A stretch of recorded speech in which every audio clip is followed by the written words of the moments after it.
Good evening and welcome to another live webinar with Dr. Demartini. I'll be your host this evening. My name is Brandon Tankot.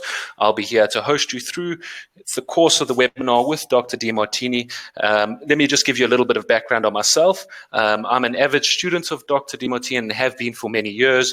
Being an entrepreneur and a business owner, I've found his research, knowledge, and tools invaluable in my life and personally in my business. So it's really an honor and a privilege to be able to spend this time with you in this hour and to guide you through the valuable lessons that Dr. Demartini will be sharing with you in this hour.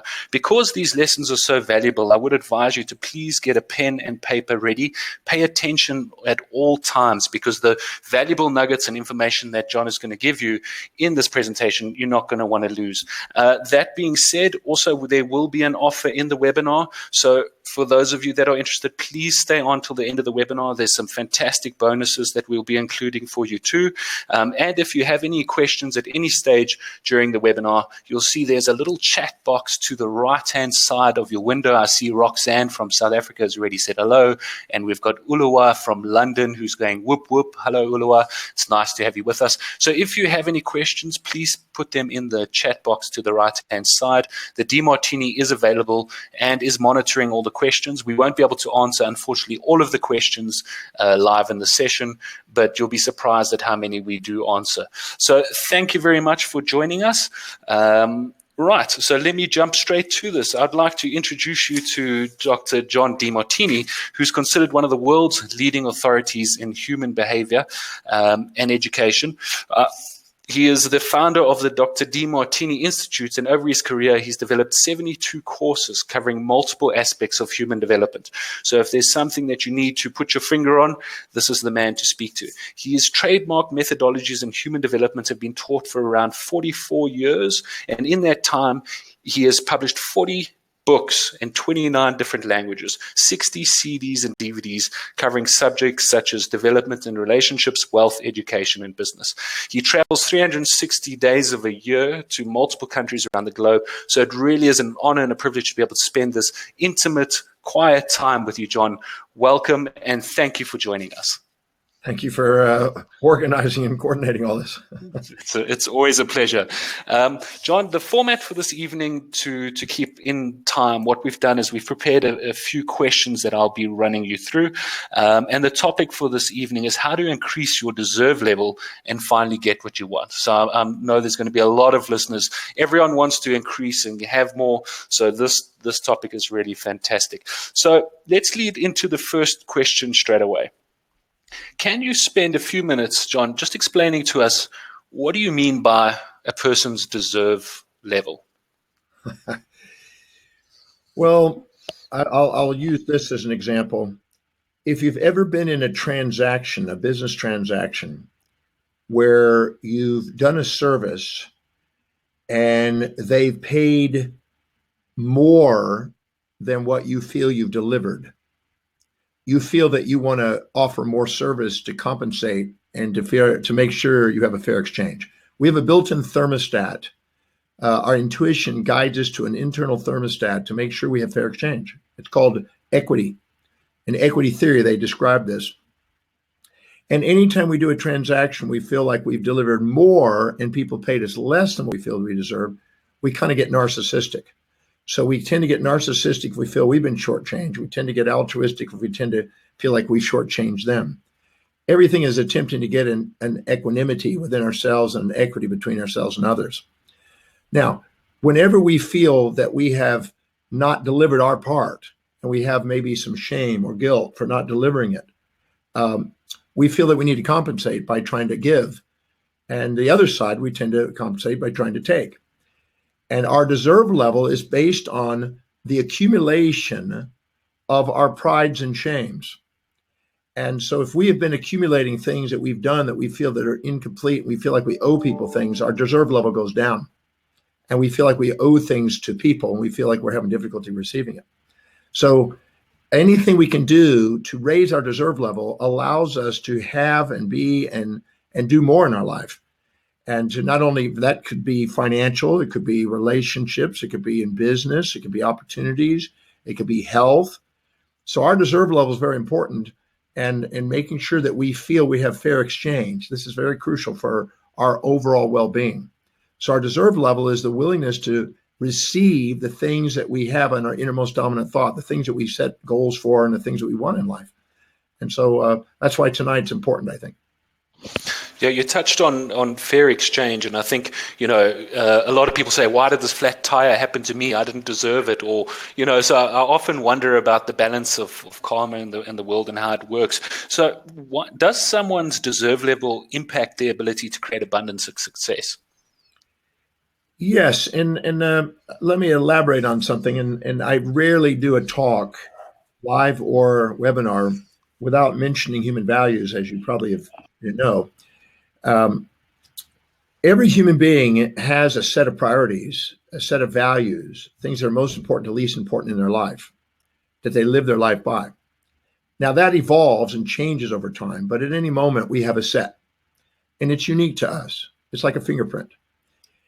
And anytime we set goals that are aligned and congruent and are completely dovetailed with our highest value, because we are spontaneously inspired from within intrinsically to do that highest value, when we set a goal that aligns with it, we tend to achieve it. We have an increasing probability of achievement of that. And we have an increasing probability of our self-worth going up and our deserve level going up, because we feel like we're living and walking our talk, not limping our life. But anytime we set a goal that is lower on our values, and that are not really priority, we'll tend to procrastinate, hesitate, and frustrate. We'll tend to need outside motivation or incentives to get us to do it. And we tend to not get it done. We tend to limp our life. So as a result of it, we tend to, what we say, not do, and our self-worth goes down. Our image and confidence goes down. And so it's so crucial, if we want to raise our deserve level and our self-worth, if you will, and our feeling like we're contributing and we deserve, is to make sure that we're living as congruent as possible with what we value most. This is now our identity, and our own conscious awareness of who we are revolve around our highest values. So when we live congruently with that, we're most authentic and most integral and less fragmented.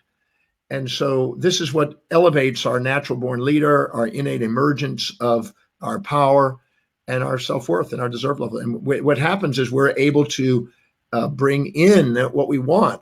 Our innermost dominant thought becomes our outermost tangible reality. If we're setting goals that align with our innermost dominant thought, our highest value, we have the highest probability of deserve and receiving and achieving things. So it's very crucial to know what you value most and to set goals that are aligned with that, to maximize your deserve level, and to make sure you maintain fair exchange, sustainable fair exchange with people. This is one of the keys to maximizing the opportunities in your life and the reception of opportunities and rewards in life. Fantastic. So you really do get what you deserve based on your values. And as we both know, your values you can't crook or run away from. They are your values. So that's very interesting. I've heard you say in the past that when you're self-righteous, you attract sort of humbling circumstances into your life. Can you explain to us what the difference is between having a high deserve level and being self-righteous? As a lot of the audience, I'm sure this evening, may have a few concerns. If they raise their deserve level, then now all of a sudden they're going to have all these problems, like I mentioned earlier, about the puncher in the car and this and that. So how do you balance those unwanted, humbling circumstances? Well, I think most people have had an experience in their life where they were pretty cocky, self-righteous, puffed up, inflated, superiority complex, and attracted events or people or situations that kind of brought them back into equilibrium and then brought them down. So it's a hubris, pride before the fall, as they say, as a proverb.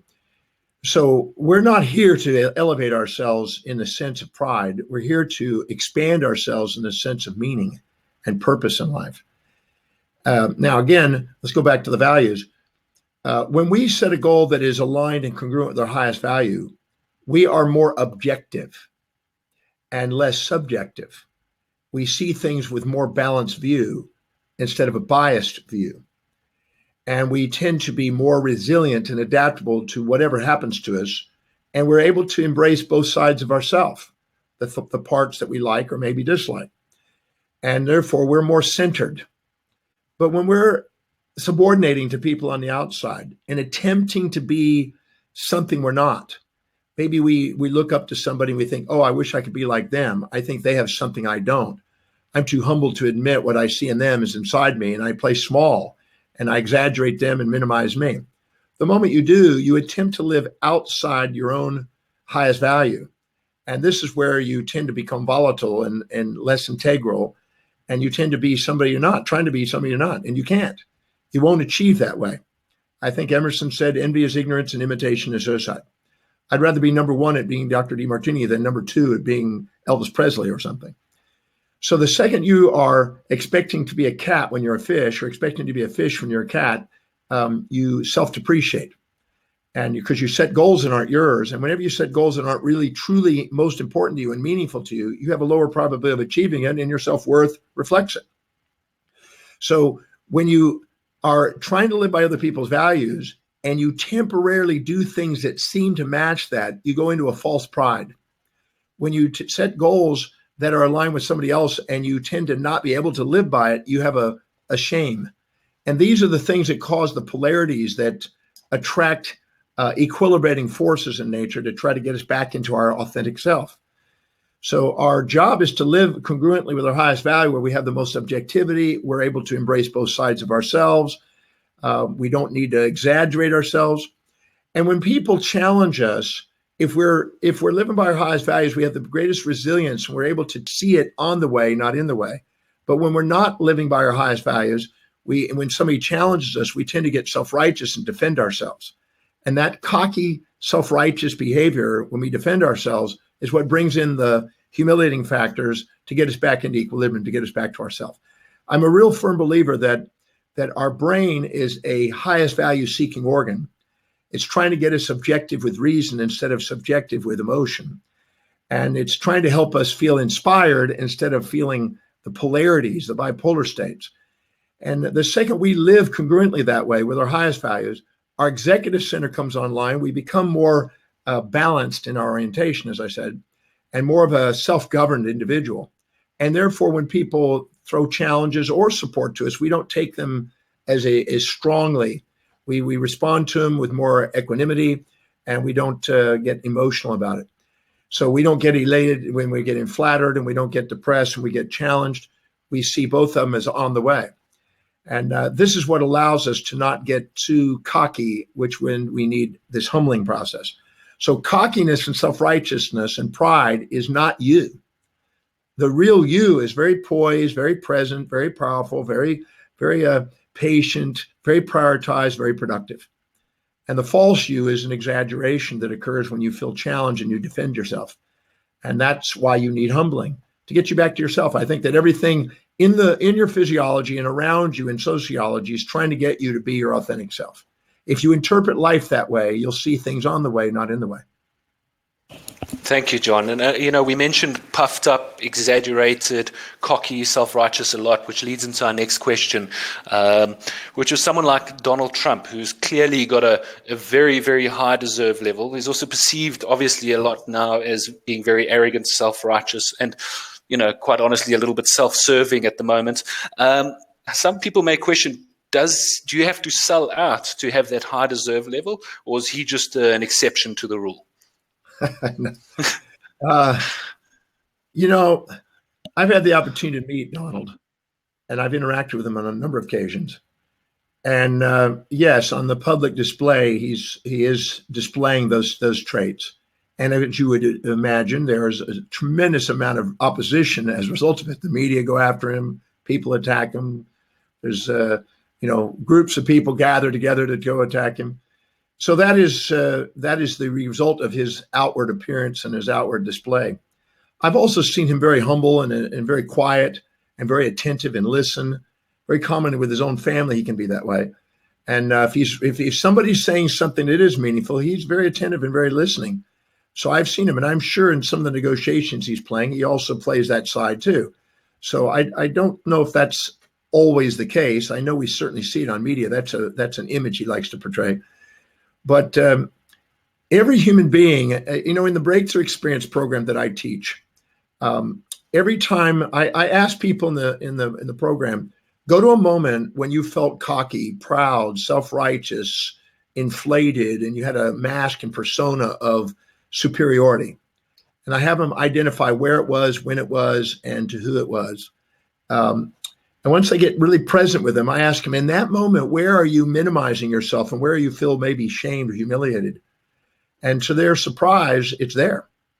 The mind maintains equanimity, but we are not aware of it. We have a conscious part of us and we have an unconscious part. But the conscious part, when we're arrogant, attracts the things that humble it. But deep inside, we have another part. And I am absolutely certain that even Donald has this, a very humbled, a very humiliated part, a shame part, trying to balance it out to try to get us into equilibrium and become fully conscious. Our intuition is trying to help us see that. And if we don't see it, we'll play out this persona and then we'll attract attack to get us back into equilibrium. It's wiser to have your own intuition and your own brain guide you back into self-governance than having to have the world around you humble you. And I am certain that Donald has these two sides. As I've worked with thousands of people, this is always the case. So if he doesn't listen to his own feedback, the world around him has to attack him to bring him back down. If he's slow in getting that lesson, well, slowly but surely, the responsibilities that he's facing will erode that cockiness, if you will.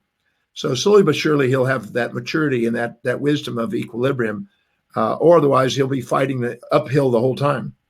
But we all have it, and we all have an internal thermostat to get us back in equilibrium. If I go up to you and I said to you, you're always kind, you're never cruel, you're always nice, you're never mean, you're always positive, you're never negative, you're always sweet, you're never bitter, you're always generous, you're never stingy, you wouldn't believe me. You would go, well, that's not quite true. I'm not always one-sided. And if I said you're always mean, you're never kind, you're always cruel, you're never kind, you're always taking, you're never giving, you're always warful, never peaceful, you're always inconsiderate, never considerate, you also wouldn't believe it. But you would believe it if I said sometimes you're nice, sometimes you're mean, sometimes you're kind, sometimes you're cruel, sometimes you're positive, sometimes you're negative. You'd believe the balance. And so it's wise for us not to be swayed by perceptions of people one-sided, because the truth is they have both sides. And even Donald has those two sides. So it's wise to keep that in mind, because it's the centering. When we can govern ourselves and stay centered, we have the most self-worth, the most power, the most influence. And when we go the other side, we attract distractions that humble us.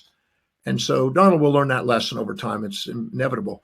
But it's wise for us to not have the wisdom of the ages with the aging process, wise to have the wisdom of the ages without it, and learn to govern ourselves and become centered and authentic in the process.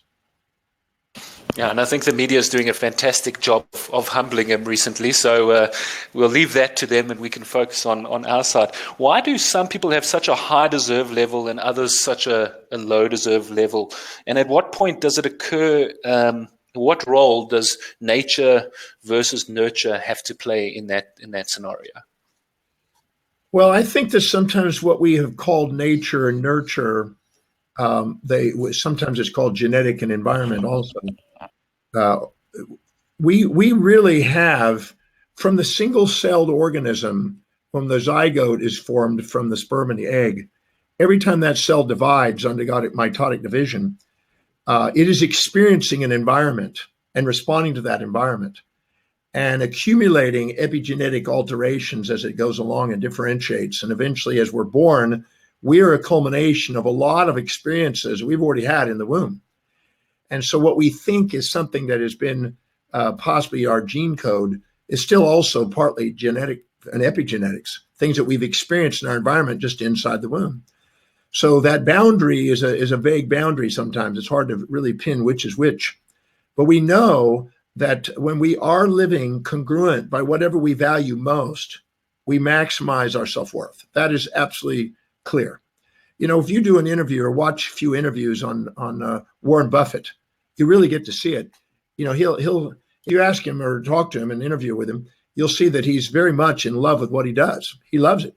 I mean, when you're 11 years old, he already read all the books in the Omaha, Nebraska library on finance and economics and personal wealth building. He was already doing stock trades at 11. So he loves what he does, and that means he's congruent with his highest value. The same with Tom Jones when I met the singer Tom Jones. And many of the people I knew that are really super excellers have that congruence. There's an authentic I have a feeling that we could probably find that in people like Elon Musk with his vision, and many others that have done extraordinary things in the world. I've met Cheng Diaz, who's an astronaut that's gone on to space 7 times. Guy was focused. He was inspired. He was a very amazing guy. And I'd have to say that when I see people that are really congruent, they achieve incredible things. Their self-worth draws in opportunity, people, places, things, ideas, and events in their life that helps them create their innermost dominant thought. There's a lovely lady named Dina Friedman who is in Israel and teaches mainly Jewish women and empowers them and helps them do extraordinary things. She was one of the most congruent women I have actually had the opportunity to do the Demartini value determination process on. Very empowered woman, very congruent woman, and impacts lots and lots of other people as a result of it, thousands of people. And I think that that's self-evident. When you see somebody that's truly inspired by something and is very clear and concise and highly prioritized and lives according to what they really value most and doesn't get swayed by subordination to other people and doesn't waste their time trying to get other people to do something that's not meaningful to them, they really wake up their natural born leader. These individuals leave their mark, their exemplification of what's possible for human beings. So I'm a firm believer in that identifying what's really valuable to. That's why the breakthrough experience, that's one of the key elements of that weekend, is to make sure that people access what they value most and start structuring their life around it, because their deserve level goes up and their opportunities go skyrocketing. They see opportunities, they're able to take advantage of opportunities, things happen. And this is very crucial to have congruency. We've heard about it. It's called integrity. It's called congruency. It's called mastery. It's called many different things. It's called self-governance. But these are all signs of living according to what we value most, authentic. And from my point of view, and having had the privilege of working with you all this time behind the scenes and seeing how you are on stage and behind the stage, I can just attest to the congruency that you bring to your work, John, and the level of authenticity. And I think people that have followed you and done your courses, the success that you've grown from that is because of that authenticity. So would you say there's a key thing that blocks a person from having a high deserve level? Because now I think everyone wants a high deserve level. What would be the blocks in that person achieving that high deserve level? Well, anytime you set a goal, an intention to do something that's not truly meaningful to you, you're automatically on your way down. You know, there are 3 fantasies that erode self-worth and image.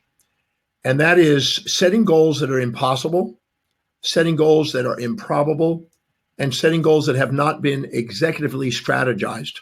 So you don't really have a plan. And so you're kind of going out there and doing a trial and error telenomics instead of a teleological, foresighted plan. So an impossible thing is I'm going to be peaceful, never warful. I'm going to be positive. I'm never going to be negative. I'm going to be kind. I'm never going to be cruel, like I was saying earlier. Or I'm going to, do one-sided outcomes. I'm going to make everybody happy. They're going to be sad. Or I'm going to always be positive. I'm never going to be negative. Anytime you set up an objective that's one-sided in a magnetic world, you're going to beat yourself up. You're going to have internal anger and aggression. You're going to have internal feelings of you betrayed yourself and you'll blame yourself, and you'll be bitter to yourself. You'll criticize, you'll challenge yourself. You'll feel despaired and depressed. You'll feel like you want to exit and escape your own nature.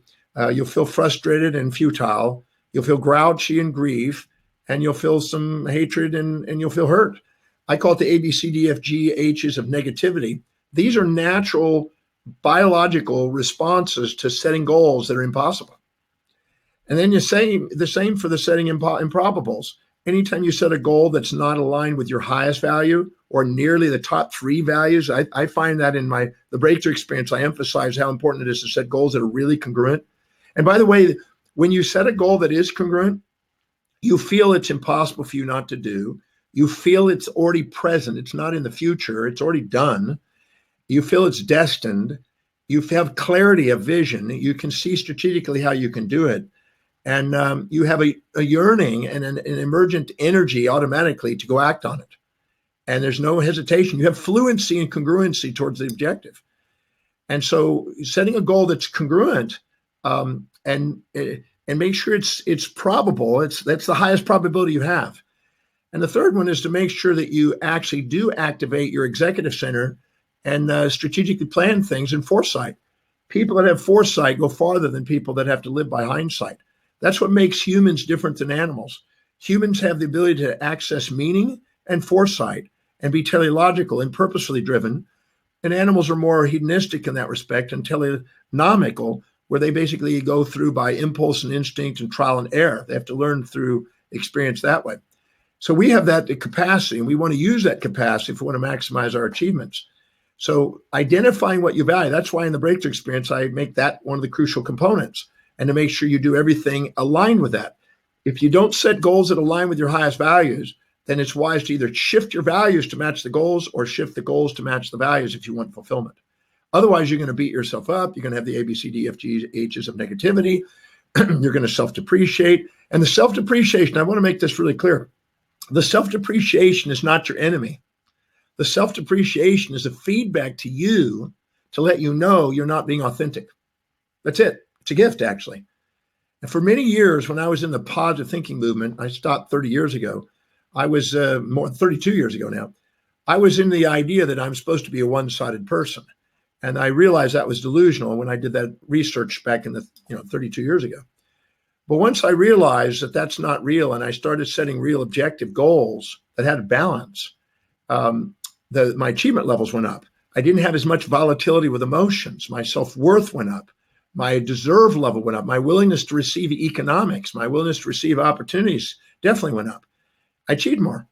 So I'm a very firm believer in making sure that you set real goals that are objective, that are real, now that doesn't mean you have to shrink goals. You can have massive goals.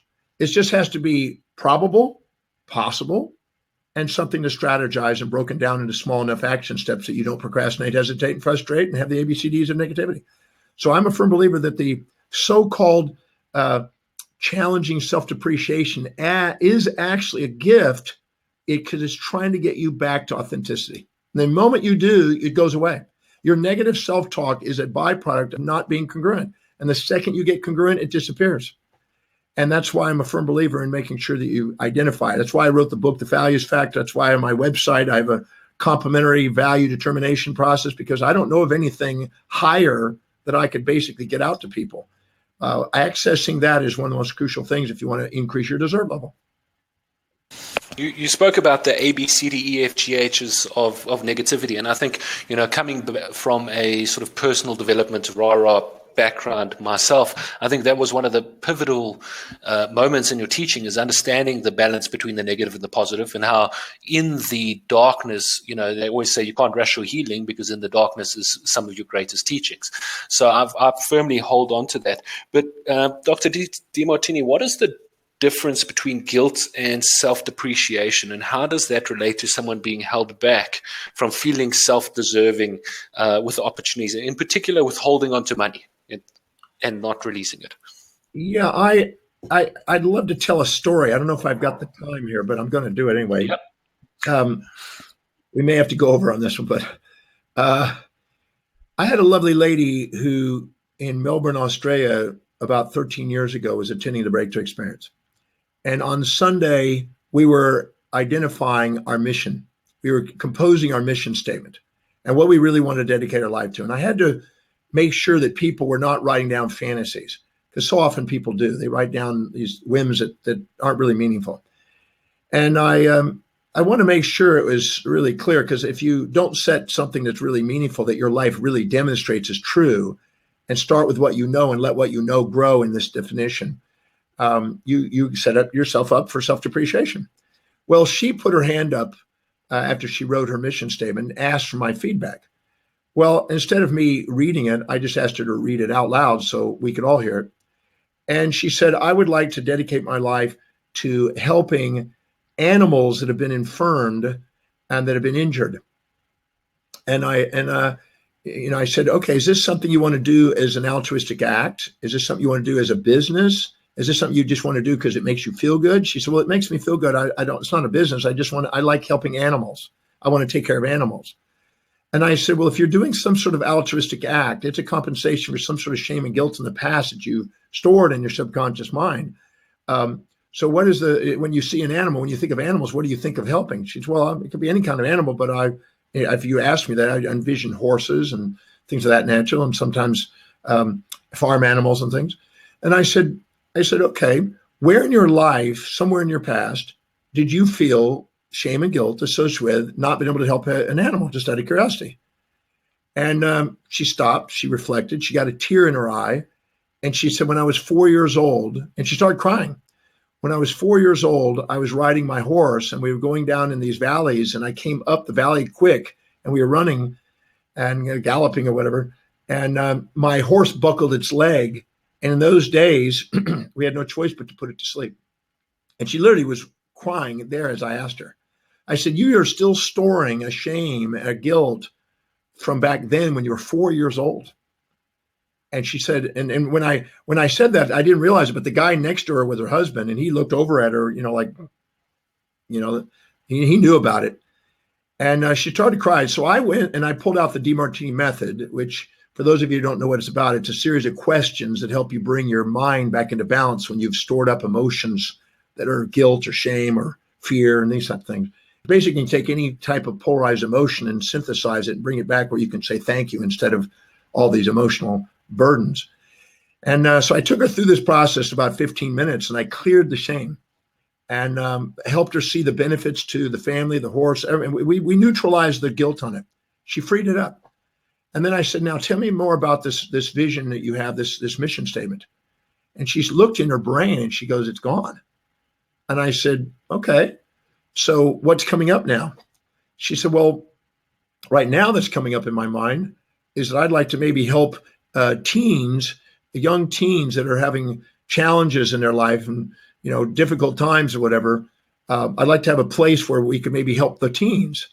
That's what's coming up in my mind now. I said, well, when you see teens, what do you see? He said, well, I see, young girls or whatever. And I said, well, what age group? About 14 or so, 15. I said, what happened to you around 14 and a half in your life? And she goes, wow. And the guy next to her husband looked at her and goes, okay, because he knew something about her past. And she said, well, when I was 14 and a half years old, my father left us. And I was really a troublesome child. And we lived in the country, and I didn't have a way of getting into the city where all the rest of the kids were. And I was always, pushing my parents to drive me into the city. And they were fighting all the time. And it was really turmoil. And I was literally suicidal. And I was so angry. And I put my mother through hell. And I demanded from her. And she was having to work 2 jobs. And it was just really chaotic. And I didn't want to, it was painful. I said, can you see that you're trying to rescue people on the outside that represent parts of you that you have not sorted through and loved and appreciated on the inside? And the shame and guilt of what you did with your parents in your mind is now trying to compensate to try to rescue people on the outside. And she was mind blown by this. And I said, you mind if I clear that one too? So I pulled out the Demartini method and I cleared that. And it took about 20 minutes to go through and ask questions to help her see that from a different perspective, and where she was actually grateful for that instead of hurt by it. And I said, now tell me about this goal of helping these kids. And she goes, it's gone. And I said, what's coming up now? And both of these were altruistic. That's why I'm trying to make the point here. I said, what's up now? What comes to your mind? What do you see? What would you love to dedicate your energies to now? And she said, well, what I'd love to do now is, this is mind blowing what you just did. You just dissolved 2 of the things that I thought were most important in my life. What's coming up now? I asked her, and she said, well, I would love to be able to help people know this. This is mind blowing to realize that I was driven in my life to compensate for things I felt shame in my life. I said, well, this is that goes on in many people's lives. They're compensating for shame and guilt of the past and not even knowing it. And it's keeping them from ever doing anything with fair exchange. It's making them feel that they owe people things and they're giving things without being able to have a fair exchange. I said, what's now in your mind? And she said, well, what's coming up now is that I would love to help people know this. And maybe we can use the land we have for a retreat center and have educational classes to teach people how to do this and help them break through their stuff and appreciate their life. And I said, all right, is this an altruistic act, or is this something you want to get compensated for and have some sort of fair exchange? And she said, wow, no, this is something that deserves to be paid. I'd like to do this. Now her husband's sitting next to her and he goes, I'm in. The whole time she was doing altruistic acts and he was paying for it all. And now all of a sudden he's engaged and he says, well, if you're doing that, and I'm interested in that. And then I realized that all 3 of those involved land that she inherited from her mother when her mother died, and that she felt she didn't deserve. And that's why she was giving away this lands in the service of the land also. And I said, what did you do to earn the land? Because if you don't feel you did anything to earn the land, you'll feel that you have to give it away to compensate. A lot of altruistic, charitable, contribution stuff are coming from these states, and people don't even realize this. And they're robbing people of dignity, accountability, responsibility, productivity, because they're rescuing people and disabling people by giving them without having a fair exchange. And that usually doesn't work in the long run. It robs people of culture building. So in the process of doing it, all of a sudden she was now ready to do something that was fair exchange. And when I told her to write down the benefits of what would be the value of the land during the break, she came back and she wrote about 20 different benefits of what she did to earn the land, the benefits of that land, and why she earned it. She actually thought, well, now her executive center came online and she could see things differently. And she says, I think I could build little cabins. We could have a retreat center. People could stay in the cabin instead of staying from distance and have to drive to it. We could charge for that at a fair price. And then we could educate people on things. And now her and her husband were really engaged on something that was fair exchange. So the reason I mention this is many people are storing in their subconscious mind, which are previous judgments that they hold inside themselves, guilt and shame that keeps them from being willing to have a fair exchange and a sustainable partnership and transaction with people, and robbing them of the receptivity and opportunities that are surrounding them. So I'm a firm believer of going through and making a list of everything you feel shame or guilt about, and actually writing down how it served you and served other people, and clear that so you can receive in your life. In the breakthrough experience, I make sure that people get that. I teach them how to do the Demartini method on themselves to clear out the baggage that they've been storing for years. In the breakthrough experience, I have people sometimes on Saturday evening probably about 9 or 10 o'clock or so, they're sitting there going, wow, I just cleared about 40 different things in my life that I was not even conscious of, that's been sitting there festering in there, that I felt that I owe people things. And I felt guilty about it. Once that was cleared, the next day, they had less noise in the brain. They felt more honorable of their own self. They felt that they could stand up and look in the mirror and say, hey, I'm worth something. So it's very important to know that shame and guilt, as a result of doing something we think is causing a pain or a loss or a negative or some sort of a disadvantage to somebody, can also contribute to our lowered self-image and self-worth. And so anytime you're setting a goal that's not yours, anytime you set an impossible, an improbable, or an unstrategized goal, or anytime you do something you feel is not a fair exchange, these erode the self-worth. Foster Hibbard, who used to work with Napoleon Hill, 35 years ago, I used to lecture with him, 30-something years ago.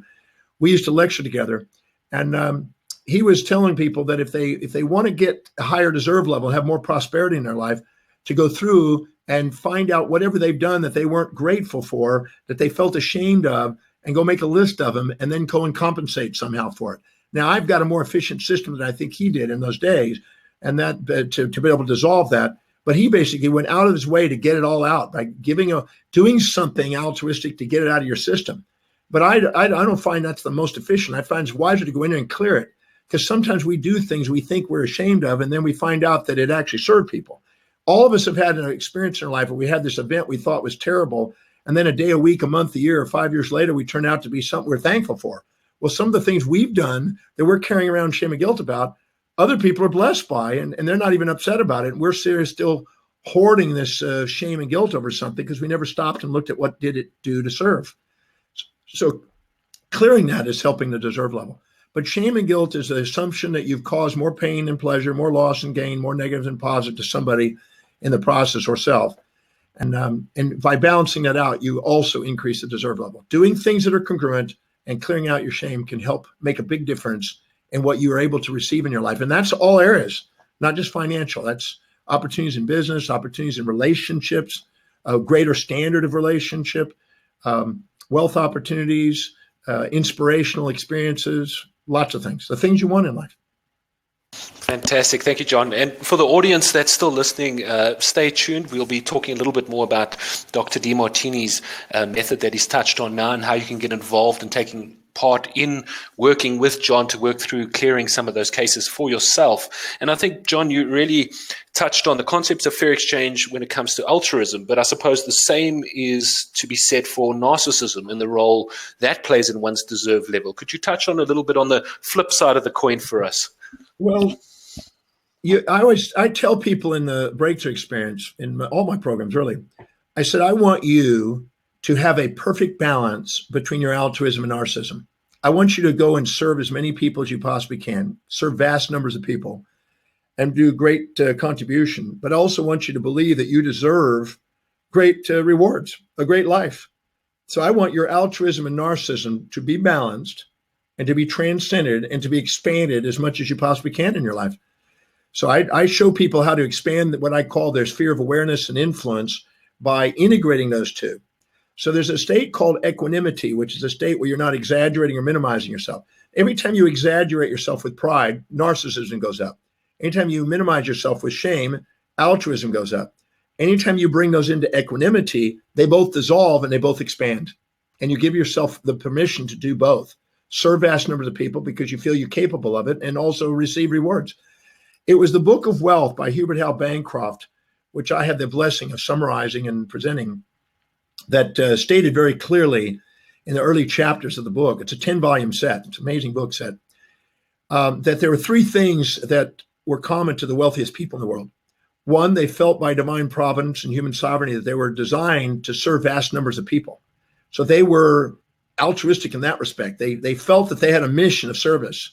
I felt that I've had that really since I was 17 years old. And that they also felt that they had, by divine providence and human sovereignty, the feeling that they deserved to have the greatest that world could offer, the greatest standards that world could offer, and to surround themselves with the creations of the most inspired people.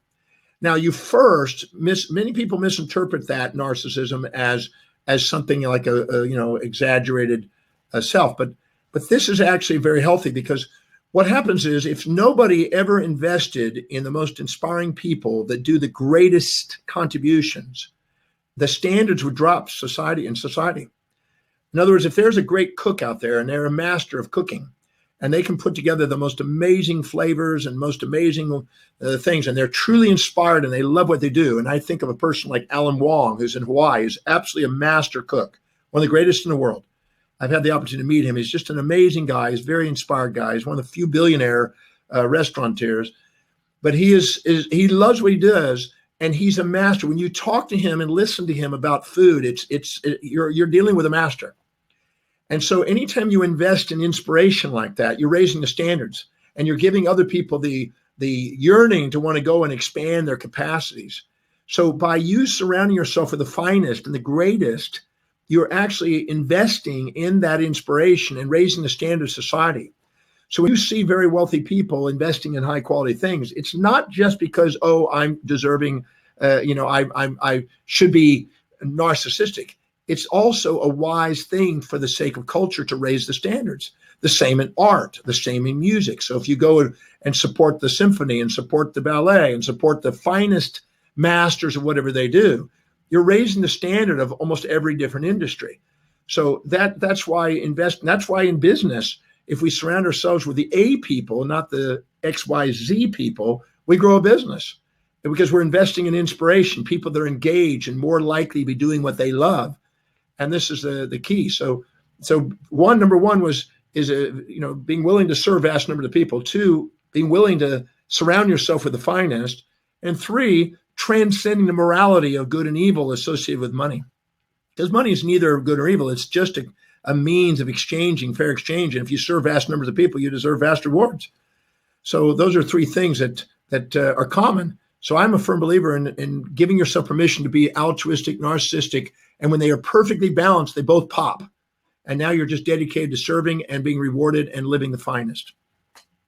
Thank you, John. And you mentioned increasing your standards, and I think it's pertinent to see why the breakthrough experience really as well is so valuable to people, because you're surrounding yourself with those A-type people, like you said, not the X, Y, and Z, in a room with everyone focused on the same intention, with the same goal. So I've got another question here, which if you could explain to us the correlation between the amygdala and the executive center of the brain, because obviously I've heard you speak in a lot of detail in a lot of your other talks about the polarity, emotions, hindsight, which is the animal brain you touched on, and the other angelic nature, the integrated perceptions, foresight, and balance. I'd love to hear how you correlates the low and high deserve levels of not getting and getting what you deserve in life? Well, I've been fascinated by the brain and used to lecture in neurology back quite a ways back, 1978, 9, 80, things of that nature, and ever since, really. And the layers of the brain and the way the brain and the tracks and the structure of the brain has fascinated me. But we definitely have layers. Now, McLean, back in the 60s and 70s, particularly the 70s, described us as having an amygdala, which is like a reptilian brain down deep inside. That's what they called it at those days. It's seen a little bit different than McLean's view today, but it's still the principles are the same. And he described that if you look under the triune brain, or the three layers of the brain, on the internet, you'll see this. The amygdala is involved in impulses and instincts. And then there's another layer of the brain, we could call it the limbic brain, which is involved in emotions. And then there's another layer of the brain, the cortex, neocortex, which is involved in objective reason. And then there's the prefrontal cortex, the very advanced, most advanced part of the brain. It's the very front, inside, middle portion, right in front of the hypothalamus, right in front of the suprachiasmatic nucleus. It's the most powerful part of the brain. It's called the executive center because it's the master governor. It uses the integration of both hemispheres, the corpus callosum, to integrate the brain. And it literally normalizes physiology, the pineal gland. It's amazing, the structure. And the second we set goals that are aligned with our highest value, the moment we do, and we're truly congruent and cleared, that part of the brain lights up. Under functional MRI studies, the glucose, oxygen, everything, it lights up. It comes online. And we are now, what happens is it electrically sends signals back into the visual cortex, down into the amygdala to calm the amygdala down so we're not emotional. And we are now able to see things objectively. We get to see what I call the divine master plan, you might say. And we are able to get an inspired vision. We see things. We're clear. We're lucid.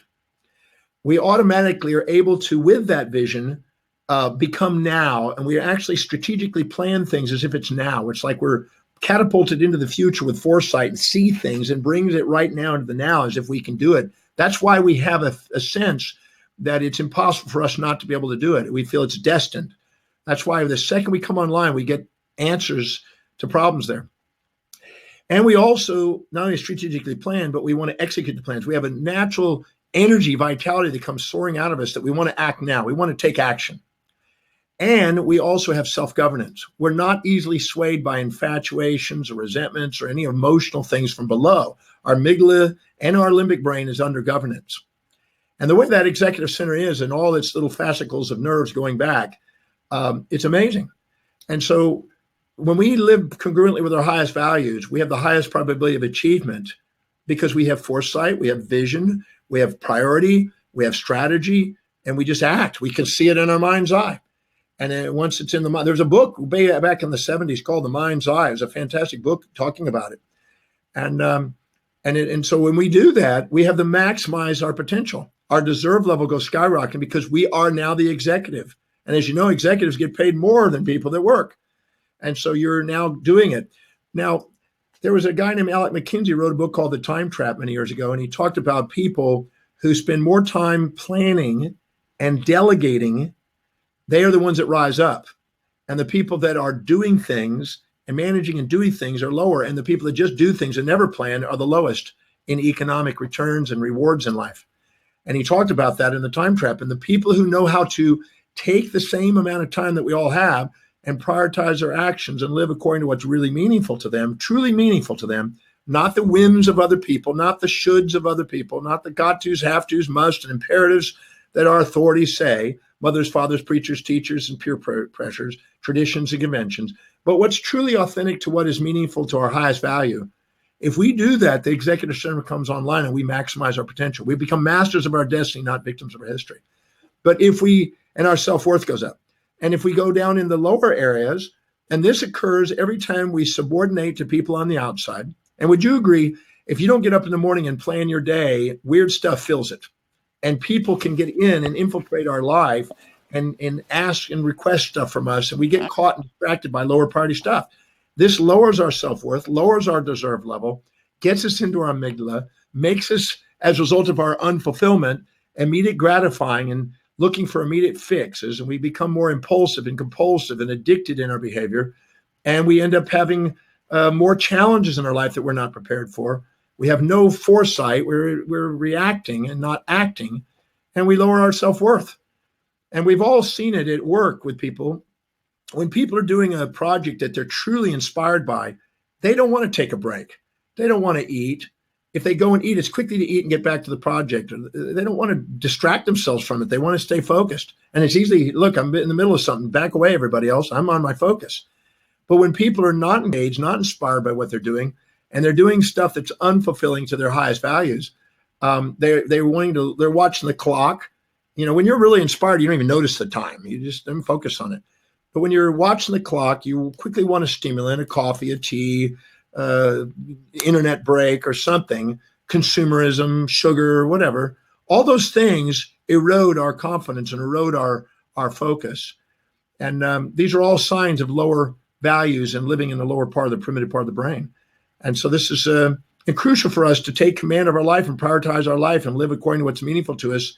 And that's why I teach a class called Master Planning for Life. That's why I do it, because people never get around to doing it. And I'm astonished why they don't take the time to structure their life and plan it, because I guess they've been so used to setting goals that aren't theirs and never getting them done that they go, why bother setting goals? Want to make God laugh, tell them my plans. Because they're so used to living by other people's goals and not really knowing who they are and setting goals that aren't theirs. And that erodes your self-worth. And that puts you in that amygdala area, makes you vulnerable and volatile and out of control and run by the world on the outside. You're an animal and you're probably be feeling like you're caged. Life is a cage. This is what Plato called the cave. People that live in the cave are the people in the amygdala, and the people that come out into the light are the people that live by the executive center. Fantastic. And I think we're seeing a lot more of that now because of obviously mainstream media. We seem to be pushing a lot more of that. People tend to want to be like everybody else instead of being more authentically themselves. And obviously in the work environments, it's, I got interviewed. I mentioned this weekend at the Breakthrough Experience. I got interviewed by Vogue magazine a number of years ago, just a few years ago. And they said, Dr. Demartini, they had me about 18 questions for me. And the very last question is if there's anybody you could be on the planet, who would you want to be? And I went, wow, why would I want to be anybody but me? I mean, that's insane. And why would I want to be a second somebody else when I can be a first me? I always say the magnificence of who you are is far greater than any fantasies you'll ever impose on yourself. So why minimize yourself to somebody else and expect yourself to be somebody else when you can be you? The magnificence of who you are is far greater. So I said that, and the lady was kind of like, oh, most people usually have somebody. You're the first person we've had that didn't say somebody else. I said, well, I don't know why they would say that. That would be insane. I would rather be me. And so I tell people that the real you, the real true you, when you have equanimity and you're really inspired and you're lucid, is profound. And it'll bring tears of inspiration to you, not tears of sorrow. It'll bring tears of inspiration, and you'll lucid and you'll have a drive. I always say that your vitality in life is directly proportionate to the vividness of your vision. And your vision is crystal clear if you're in the executive center. You see it. You see in your mind's eye the outcome now. You're not even living in the future. I always say that if you're living in the future and you're living in the past, when you're planning, I explain this in master planning. When you're planning the future, actually, if you plan it and it's objective and it's balanced and it's congruent, you are living it as you're planning it. You're actually in it. You're feeling like you're doing it. That's why you can see the plan so easily. But if you're imagining in the future, you're automatically still in some sort of an imbalanced state. You're still not quite objective. And I show them the distinction in the breakthrough and in master planning, the distinction of that, so they can set real goals and know what it's like to set a real goal that they'll achieve.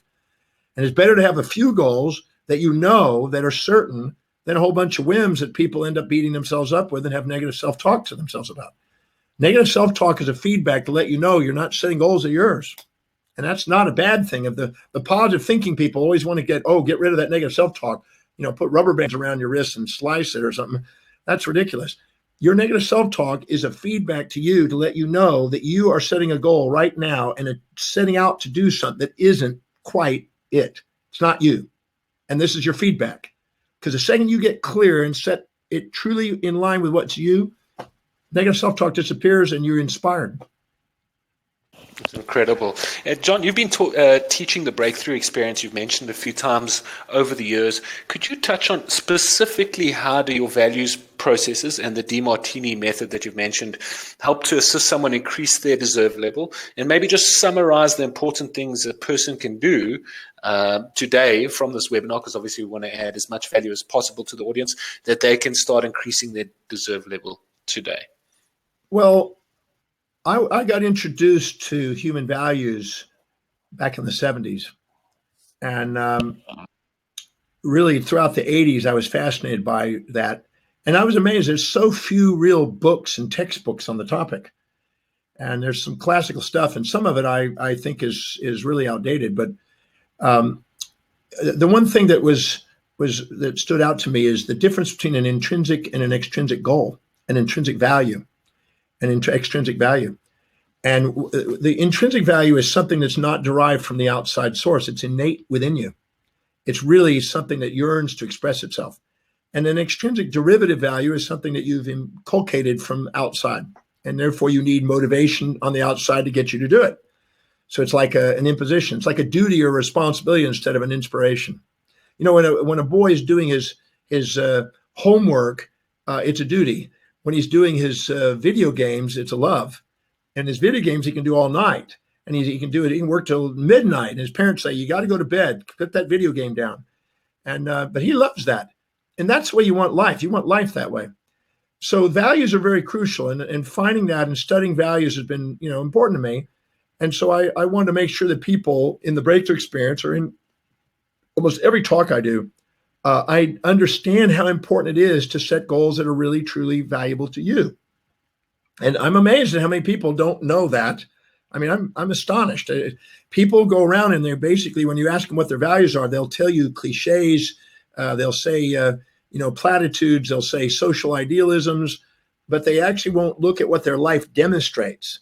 And that's what on my website, I have a segment there, a questionnaire that's free. Please go on there and take advantage of it. But it's a way of helping you identify what your life really demonstrates, because your life, every decision you make is based on what you believe will give you the greatest advantage over disadvantage, greatest reward over risk at any moment in time. So you wouldn't be making decisions and wouldn't be living your life if it wasn't for the values. So looking what your life really demonstrates is important to know what you value.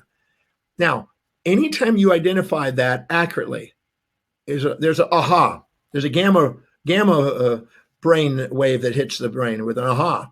And your glutamate in the brain goes up, and the glutamate is part of the executive center's way of keeping the amygdala down. And the moment you see it, you get clear on it, you automatically have an advantage over people that don't see it. So finding out what you really value and starting to orchestrate your life around that is crucial if you want to increase your deserve level, achievement level, reward levels, economic levels, everything. Willingness to receive the person that you feel you deserve in your life. I'm amazed how many people are accepting less than what they want in the relationship arena also, just like money. And so, finding out what you value most and doing the value determination process is the most efficient way I've been able to come up with so far. I may evolve that over time, but right now that's the best I got. And it's the most efficient way I know to get an objective view of what your life demonstrates as valuable to you. And so it's a 13-step questionnaire, and I know it can help people start to structure and prioritize their life accordingly. Because again, if you're not filling your day with high priority actions that inspire you, it's going to fill up with low priority distractions that don't, which self-depreciate. Anytime you do a lower value system, you lower your value. It's that simple. And anytime you do a higher value system, you raise your value in the world. And when you value, the world begins to value you. And until then, don't expect it to. And the Demartini method now, that's unique. That's something I've been working on really since I was age 18. And I'm almost 63, so you can see how many years it's gone. And I started to put a thing together because I was looking at what it is that distracts people from being authentic and prioritized. What is it that does it? And I looked at all the emotional experiences that people have. I found out that each emotion is nothing but an imbalanced perspective. And I can actually trace the emotion. I can trace the series of amino acid transmitters or different transmitters and modulators in the brain that go with each of these emotions. And I can trace it back to what perceptions it is. It's really amazing. So our perceptions And the ratio of what we perceive as supporting or challenging us is impacting our emotions. And our emotions are at feedback mechanisms to let us know we're not balanced, we're not objective again. Our brain is a highest value seeking organ. And whenever we have emotions, it's letting you know we have an imbalanced perspective. And those emotions, joy, sorrow, happy, sad, pleasure, pain, seek, avoid, elation, depression, they're actually imbalanced perspectives. The second you actually balance them, you have gratitude, love, inspiration, enthusiasm, certainty, and presence, which I call the synthesized feelings that transcend the emotions. And these are signs of congruency. These are signs of equanimity. These are signs that activate the executive center. They're found to activate the executive center. So on the Demartini method, it's designed to ask a series of questions to help you bring the unconscious conscious, so you have full consciousness, strengthen the intuition, bring the emotions back into balance, and liberate yourself from what they do when they weigh you down. Because if you're infatuated with something, it occupies space and time in your mind and runs you. You don't run you, it runs you. When you resent something, it occupies space and time in your mind and runs you. But when you have equanimity and you're not infatuated or resentful and you're not in pride or shame and you've taken those emotions and equilibrated them, you're liberated and you have less noise in the brain. The electronics in the brain are normalized. The executive center comes online and you're lucid. And we're designed to be lucid. You require less sleep. You require less, you're not distracted as much, less noise in the brain. And you're more fulfilled and you have more meaning in life. So the Demartini method is a very powerful tool to help raise the deserve level from that just perspective alone, let alone dissolving baggage that weighs you down, that keeps you in the animal brain instead of the angelic brain, as I like to call it. The angelic brain is the one that's got a mission and a message. And because that's what the angel means, a messenger. And so I always say that we have a messenger inside. And those with a mission, those that have a high value and inspired by a mission, a cause that they want to dedicate their lives to, have a message for the world. And I believe that we bring that out to the world and bring our vision and our contribution out to the world more if we live with these tools. And so I developed the Demartini method and the value determination process, both for that objective. Anything to do with maximizing human awareness and potential and helping evolve their consciousness to greater spheres of awareness and influence is what I'm fascinated by. That's what I study every day. It's brilliant, and it's incredibly inspiring to see you study it every day and share it with us, that we can just gleam off these nuggets of wisdom that you've managed to accumulate. And, it really brings me to a fantastic time of the webinar and the audience. I said right in the beginning of the webinar that we would be putting up an offer to the right-hand side of the screen, so please look out for it. And John, if you could, in a few words, just say, why should someone attend the Breakthrough Experience? And then I will go and make the offer to the audience. Just why should someone attend the Breakthrough Experience? Well, just something that came up to me before I do that. I'd like to say something. When I say increase your deserve level, many people immediately think of financial. That's a very common thing. And that's true. It's not excluding financial. But I'm firm in the belief that there are people that don't believe that they have the capacity to be a great mind and create original work that serves with creativity and contribution that way. And I'm certain that as we increase our deserve level, our willingness to allow our ideas to be acknowledged and recognized in the world go up. We have also the capacity to feel that we deserve the achievements. A lot of people will hold back on asking for opportunities in business or sales or raises in businesses or whatever, or mergers and acquisitions, whatever it is. We have the inability to ask if we don't feel our deserve levels up. So this increases our ability to expand our game business-wise. And then we've already acknowledged that it helps us in wealth, but it also helps us in our relationship. We expand our relationship with the deserve level. And our leadership, we automatically come on board with the leadership. The executive center is the executive. It's the leader. We automatically wake up our leadership, and leaders are listened to, and there's people that are drawn. Anytime we can exemplify authenticity, we magnetize people to us and surround us, and our leadership emerges. And when we do, opportunities literally multiply exponentially. And our physiology is more fun. When we live by our highest value, which I sometimes call the telos, and we live congruent in the executive center, the telencephalon, the prefrontal cortex, comes online, and the telomeres it get extended because telomerase enzyme goes up when we're in that state. We literally expand our life. So physiologically, we expand our life, and we feel we deserve a longer, greater life. And then from an inspiration level, I'm a little bit iconoclastic when it comes to religions of the world. Sometimes I've studied 3,000 different types of religions and religious sects. And when I'm a believer that it's interesting that the majority of people that are following the religions as a sheep, in some cases, are subordinating to those individuals who founded the religions that didn't subordinate.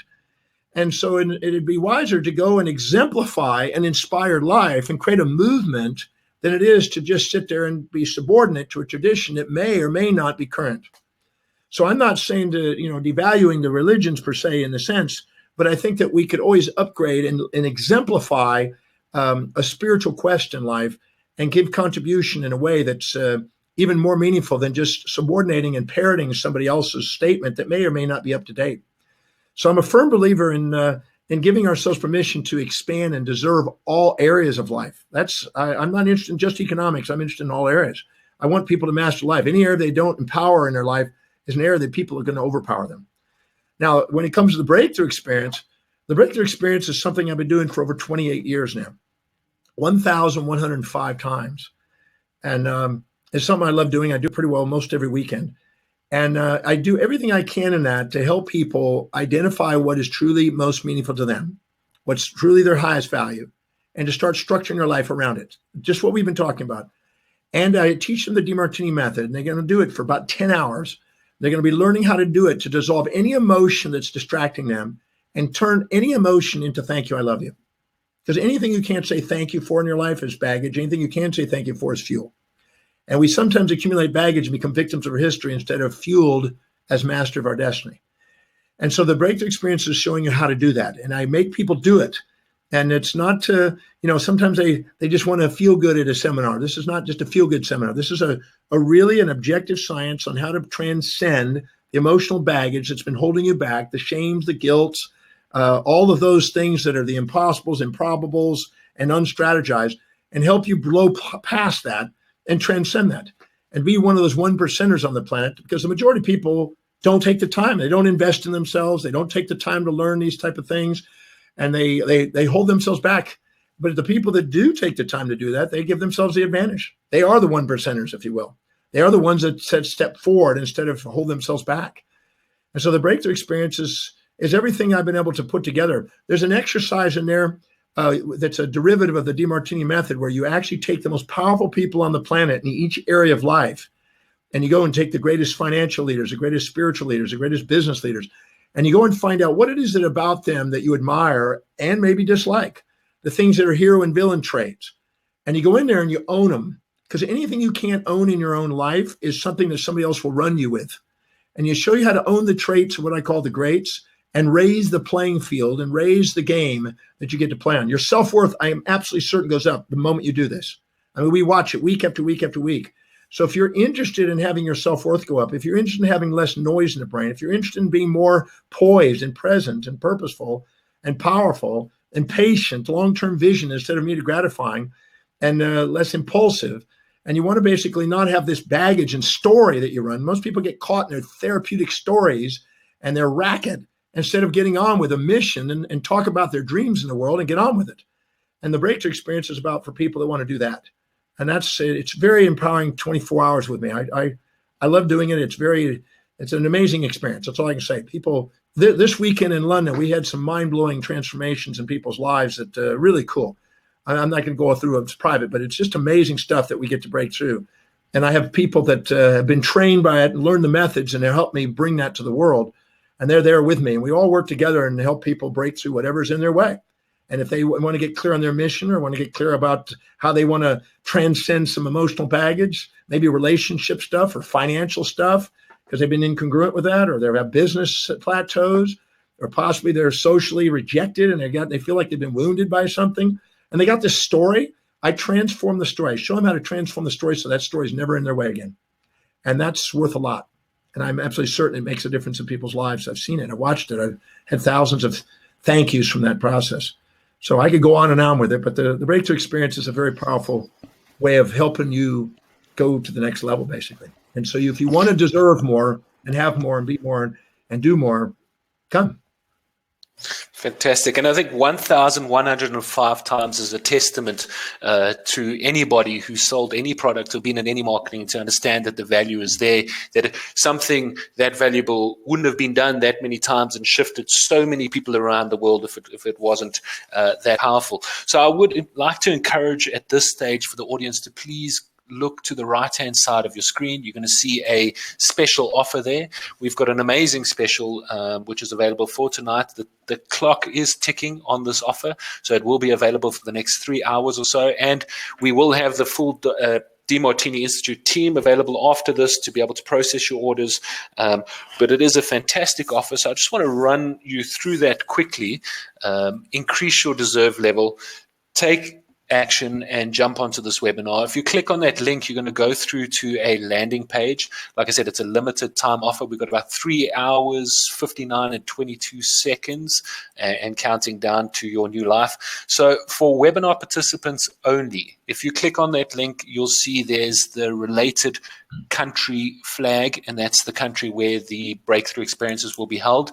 If you book now, you'll get an extra 10% off your booking on the current advertised price. Plus, when you book, you'll receive a free gift valued at $400 of Dr. Demartini's module Inspired Destiny.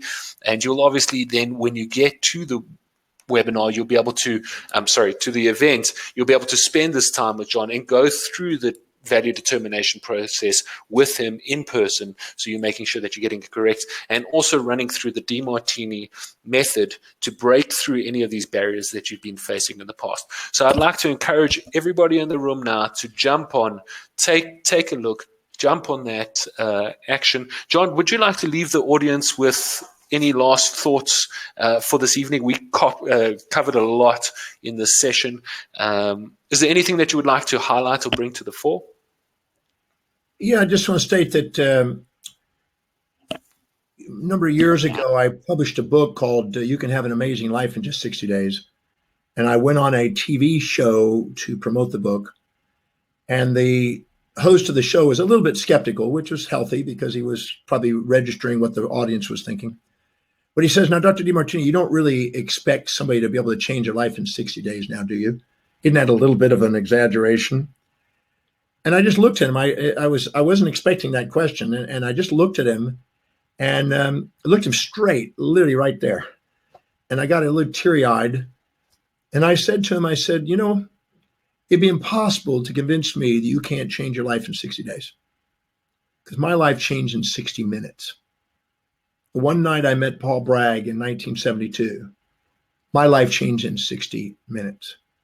I'm doing what I do today because of meeting one man one night with one message that made me believe I could do something I didn't believe I could do at the time. And hanging out with that guy for the next 3 weeks catapulted me to do more with my life than I ever thought that I was going to do at the time.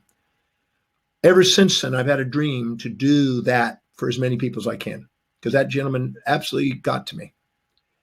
And I've been working on it ever since.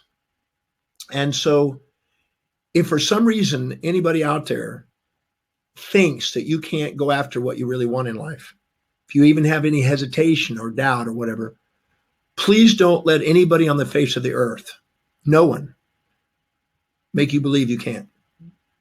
Not your loved ones and not even yourself. All I know is that when I made my commitment to go after what my dream was, and there was no turning back, my dream came true. I'm getting to do what I set out to do, Bang.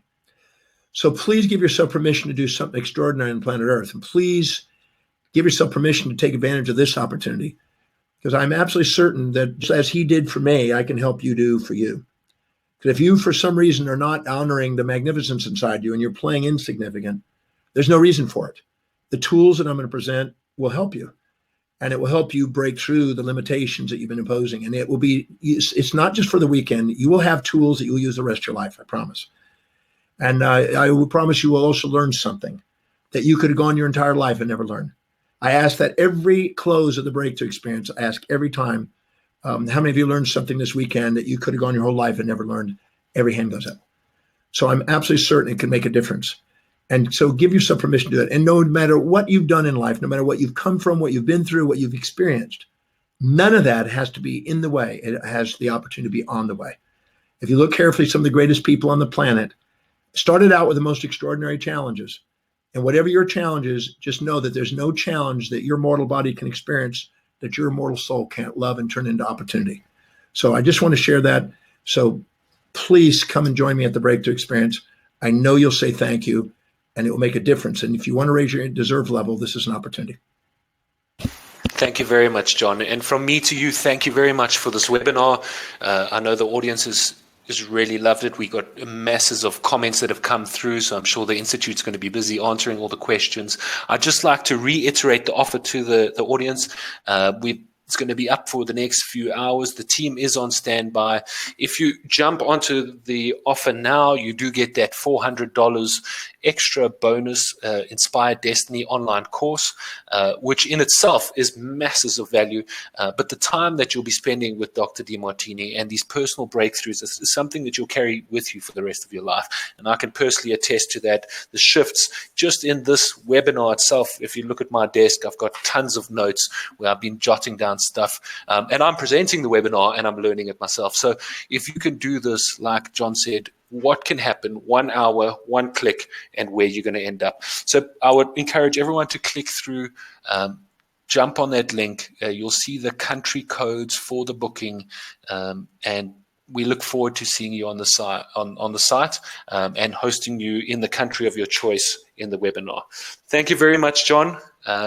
Thank you. Have a wonderful evening or day or morning where you are now. And thank you to the audience for attending. It's been a fantastic webinar.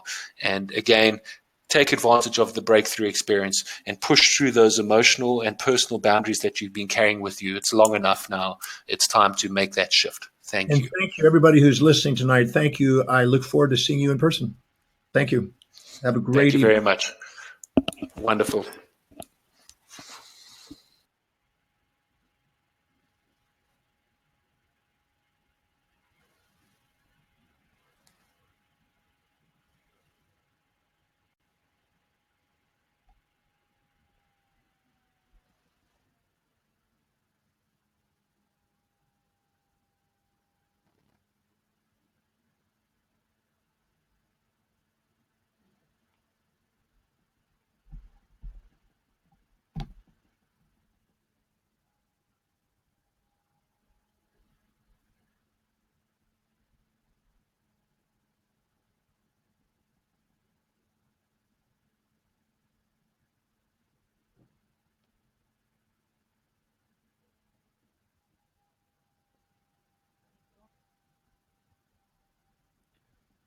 Amazing comment.